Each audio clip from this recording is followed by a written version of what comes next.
ಅಲ್ಲ ಬಿಜೆಪಿಯವರು ಮೈಸೂರು ಚಲೋ ಮಾಡಿ ಡೆಲ್ಲಿ ಚಲೋ ಯಾವ ಚಲೋ ಬೇಕಾದ್ರೂ ಮಾಡಿ ಅದರಿಂದ ಏನ್ ಪ್ರಯೋಜನ ಆಗುತ್ತೆ? ಸುಮ್ಮನೆ ಅನಾವಶ್ಯಕಗಳು. It's all feudal.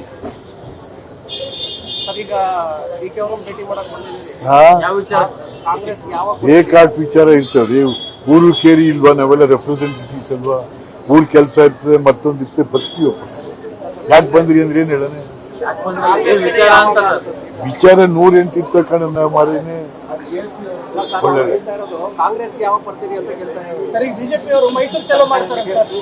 ಮಾಡ್ಲಿ. ಬಿಜೆಪಿ ಅವರು ಮೈಸೂರು ಚಲೋ ಮಾಡ್ತಾರೆ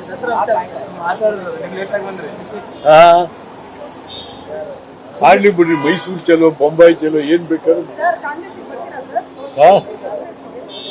ಮರಳಿ ಕಾಂಗ್ರೆಸ್ಗೆ ಅಂತ ನಾನು ಹೇಳಿದ್ದೀನಿ. ಕರ್ನಾಟಕ ರಾಜ್ಯದ ರಾಜಕಾರಣದ ಸಾಕ್ಷಿ ಪ್ರಜ್ಞೆಯಾಗಿ ಉಳಿತೀನಿ. ನಾನು ಯಾವ ಪಾರ್ಟಿ